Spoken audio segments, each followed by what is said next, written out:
Good morning. Welcome to Hope She Gardens and Homestead. Today I'm going to be making sauerkraut, fermented cabbage. Now I'm making a raw fermented cabbage, which means I'm not adding anything other than natural substances. I'm not inoculating it with something that I've made before, or something like that. It's all raw, and I believe that is the best way to do it. It is the most natural way to do it. Sauerkraut, fermented foods in particular, they aid in your digestion. They're very good for your gut health. They boost those nutrients, and you actually get more vitamins and nutrients from fermented vegetables than you do from eating fresh. And we know that eating fresh is a great thing, but when you ferment them, the fermenting process just really draws out those nutrients and those vitamins and really gives an uptick to them. It has the good bacteria in it that really works on the digestion, and it will boost your immune system, which is a very good thing, especially with all the flus and everything that goes around year-round, not just in the fall, winter, and early spring. I mean, that stuff goes around year-round now, and this is one of the things that you can do to help protect yourself from it. Now, fermenting foods has been around for thousands and thousands of years. Now, the way they did it back then, exactly how we do it now, but the reason that they did it back then was it was a way to preserve their food. We can a lot of food now, we dehydrate, we freeze, but fermenting is also a way to preserve your harvest, and I want you to consider fermenting your food. I'm not so sure back then if they knew all the health benefits of it. I think maybe they were just preserving their food, but there are many, many health benefits to fermenting your food and making it from scratch yourself. You can buy sauerkraut in the store, but it has been canned and over processed, and there's no nutrient value in that. So if you're wanting it for the nutrient value, you have to make it yourself, and it's very, very easy. It's not a hard thing, so don't feel daunted by the task. Don't think, oh, this is something that I can't do, because you can. It's very easy, and I'm going to show you step by step. There are just a few things you need. Now, if you're making just basic sauerkraut or fermented foods, all you need is water.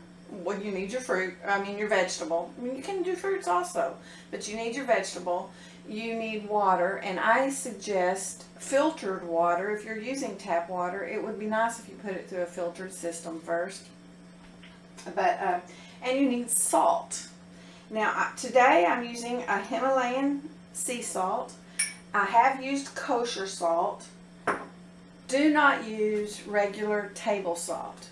Regular table salt will make your brine murky, and because it does have additives in it, and you do not want that in your fermented foods. So use either the kosher salts or the sea salts, and I'm using, as I said today, the pink Himalayan sea salt. Now, there are things that I add to mine that you don't have to add to yours, but I like the flavor of it in mine. One is caraway seeds, and another is juniper berries. Now, I use the Jamaican juniper berries, and the ratio for that is, okay, for 1 pound of cabbage, you would use 1 tablespoon of caraway and 5 of the juniper berries, and you would use approximately 2 heaping teaspoons of salt. If your cabbage is 2 pounds, which mine is approximately, not quite, you will just double that. And as you do more cabbage, you will not necessarily double, because it may overpower as far as your caraway and your juniper, but you will just add, and you will get used to doing it, and you will know the flavors that you like, and so you'll be able to adjust it to your your likeness. It's the same with the salt. You may like more salt. It's okay to put more salt in there. The salt is what draws out the juices in your cabbage or your vegetable, and it is what preserves it and helps it to ferment. So let's get started. I've cut it in half already. We're going to cut those in half again, because this core right here, you want to remove that. Now I have already removed all of the outer layers, the layers that are thick, and you know, they're really your protection when they're on out in the garden. They're really the protection for your vegetable, and they're very hard and they're not good for cooking with. They're good for the compost. Now you can, let me get my bowl here. You can cut this any way you like. It's your preference. You can make them as small and thin as you like, or you can make them thick. I will make them a little bit of both because I like a little bit of texture in my coleslaw. I mean, in my sauerkraut. You want a rather large bowl that you can put your cabbage in.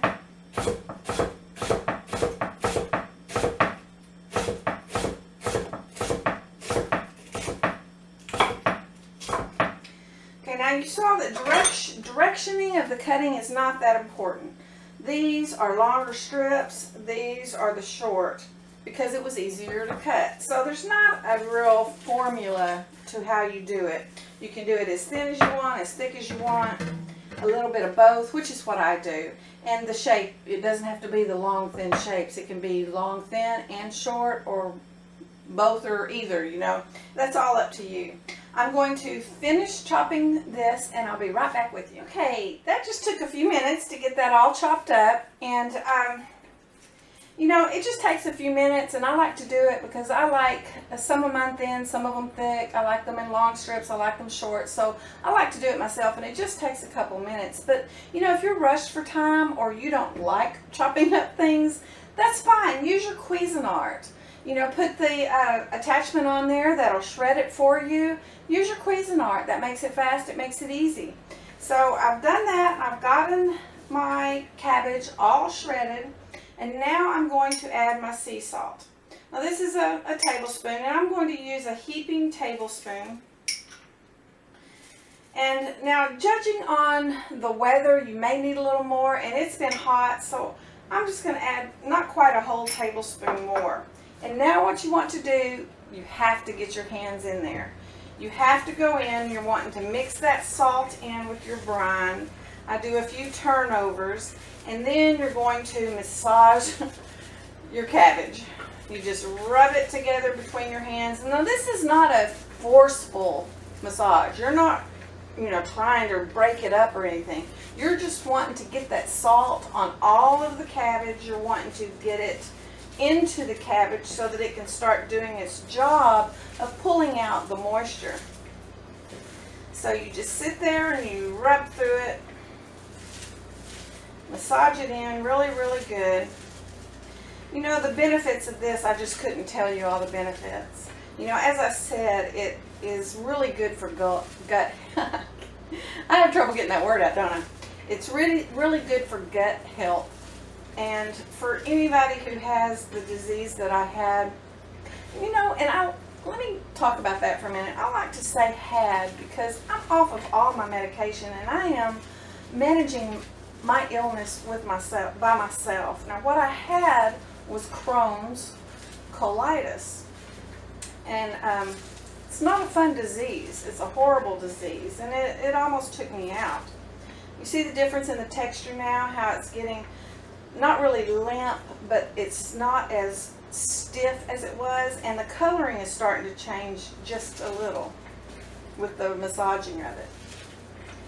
So fermented foods for me is a very good thing, and it's good that I like them. I've made pickles fermented pickles, and those were very good, and my husband loved those. You can make fermented any vegetable. It is a way of preserving your food.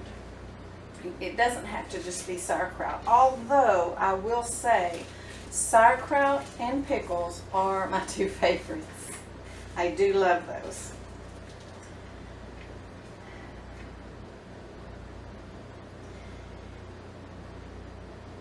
Sauerkraut also is good for your cardiovascular system. It helps fight cancer. Like I said, I could not sit here and name all of the benefits from fermented foods. There are many. But for me, I think the four biggest would be the gut health, the fighting cancer, cardiovascular, and the boost to the immune system. Now that's not even to mention how it intensifies the nutrients and the vitamins that are in the vegetable that you're fermenting. So it's a very good thing, and for those reasons alone, it's a good thing to add to your diet, and the fact that it is a way to preserve your food. So what I like to do once I get it to this point, and let me get up and see if you can see how the color has kind of changed, and it has gotten a little limp, and the colors are actually intensifying. It's a deeper purple than it was before, and the color changed, and it does the same on the green cabbage. The green cabbage will get a little darker color, and the texture of it will start to change. Now what I like to do is cover this, and I like to let it set for about an hour or so those juices can really start to flow. You don't have to. Okay, this has been setting for a while. I would normally let it sit a little longer. You don't have to let it set at all, but for time's sake and for showing y'all, I'm going to go ahead. Now at this point is when you want to add any additives that you would like to add. I'm going to add juniper berries, and I'm going to add caraway seed. And again, I'm going to turn this over and get this all mixed in. You want it mixed in relatively well, although in your fermenting process, because it's going to be bubbling up, you'll be assured that your flavor will get all through your sauerkraut.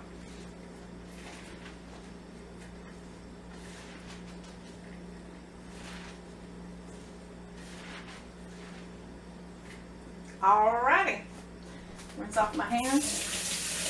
Oh, they're just going to get messy again. This is definitely a hands-on project. Okay, so now you get your jar. Now this can be done in two ways. Let me get a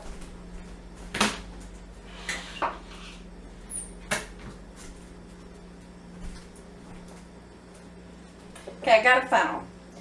I like to use a funnel because that way it's going to get all over everywhere, but it'll do it a little less. Another thing that I do, now some people go in and they push it down with their hands. I like to use one of my rollers.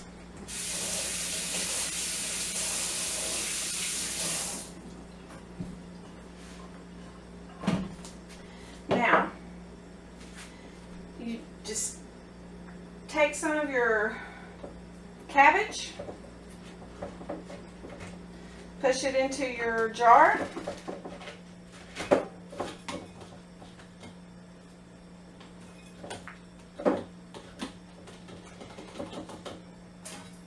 now once you get it into your jar, you just push it down. Now you're not trying to pulverize your cabbage, you're just wanting to push it down. It is an anaerobic thing. You don't want air in it, so the least air that you can get in there, the better. And you push it down, and it also helps to release the juices. So get that pushed down, and I'll put in some more.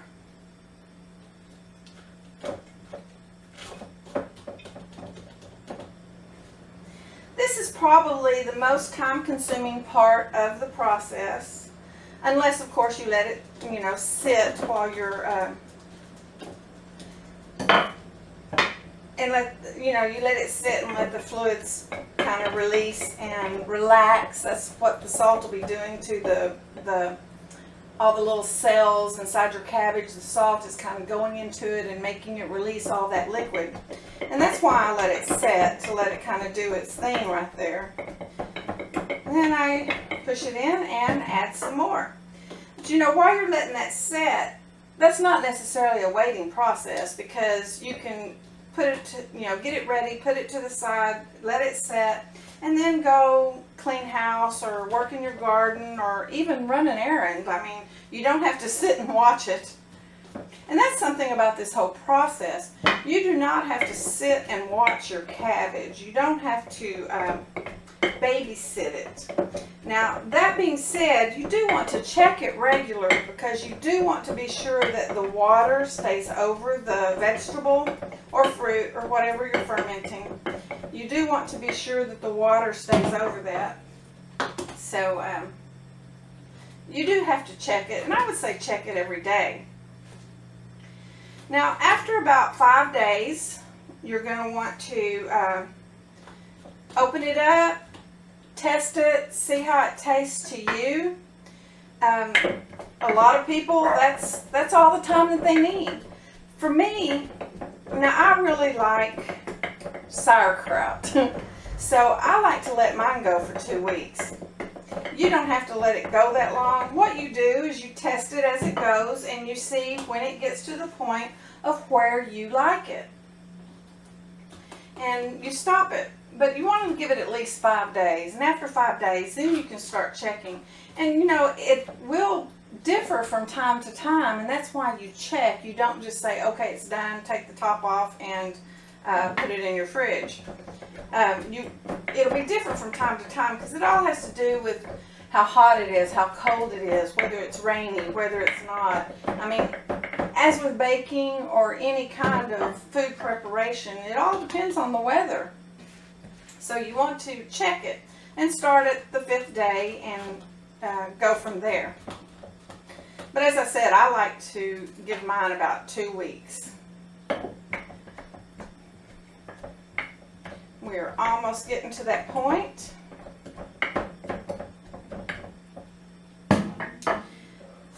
Now, I don't know if you can see it because of the color of this, but you can see that moisture already starting to really rise up in the jar. Want a little bit more. I want to take it right to this rim right here, which is, you can either call it the shoulder, or you can just look at this first little hook here, first little ridge.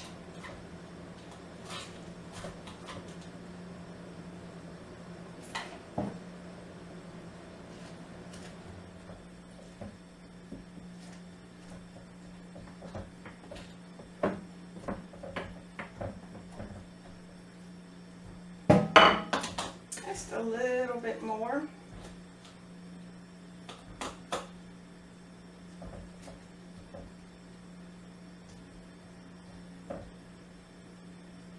Okay, I think that's good. Let me clean up and I'll be right back.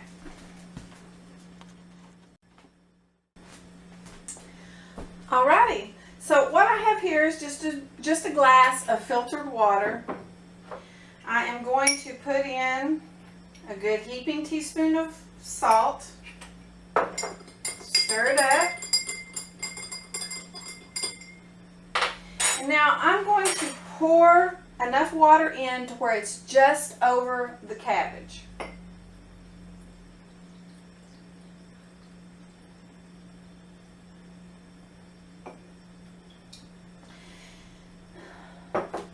Throughout this process, you want to be sure that your water stays over the cabbage.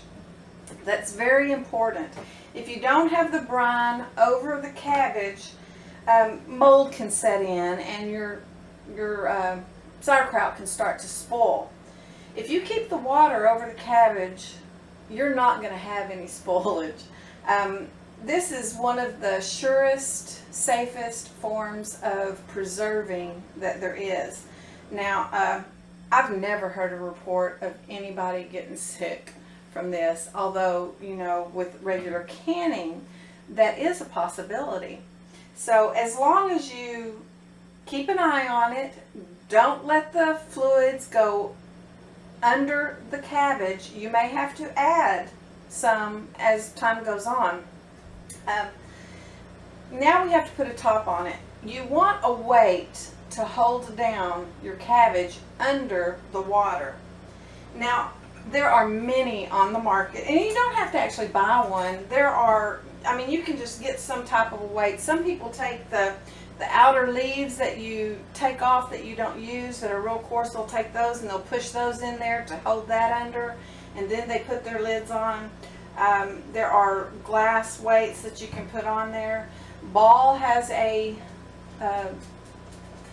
fermenting lid that they have. What I like best though, this brand I like. This is called Kraut Source. You can go online and look them up. Kraut, K-R-A-U-T. And when you order this, they actually give you a recipe book of all kinds of different recipes for all kinds of different things that you can ferment. A lot of people like kimchi and don't realize that kimchi is a fermented, what they call it a condiment, but it is a fermented food.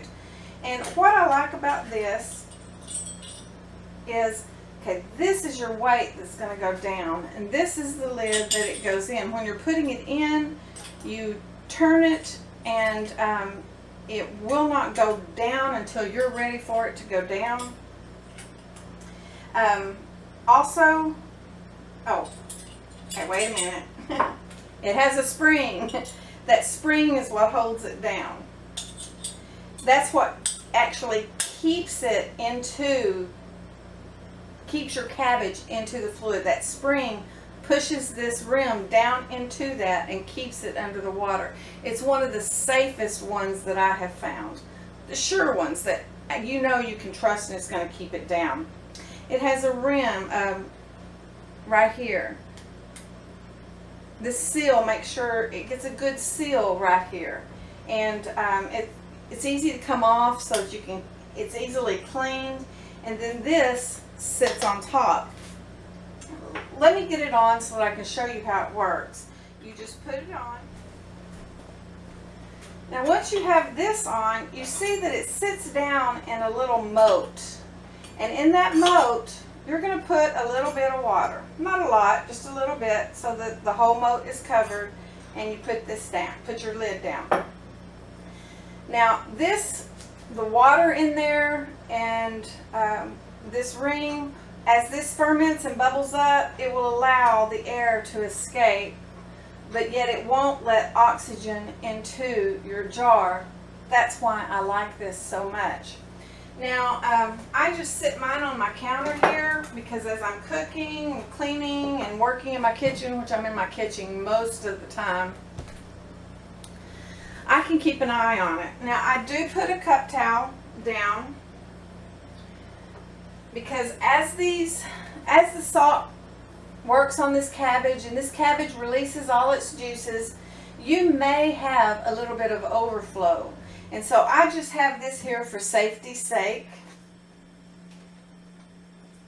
Now if you ask me, that's a very pretty jar. I don't mind that sitting on my counter. It's very pretty. And there's no smell, there's no odor. And so there's nothing that you have to be embarrassed about. Now at this point, all you really need to do is in about number one, every day look at it. Make sure there's oil in your moat, water in your moat, and keep a watch on that. Make sure there's no, it hasn't dried out. Make sure there is water in here and it's over the cabbage. And if it's not over the cabbage, no problem. Just add a little of your brine to it. You can actually just add filtered water. You don't actually have to make up another brine because you're not going to lose so much of that fluid that it will change the flavor of it. So you could just add water. I keep a little brine made up. You know, I make it, put it in one of my ball jars, shake it, put it in the fridge, and so I've got it ready just in case I need it. And so check it every day, make sure the water levels are right, make sure there's water in your moat if you use this type. If not, if you're using the Ball or some other brand, follow their directions on how you are to use theirs.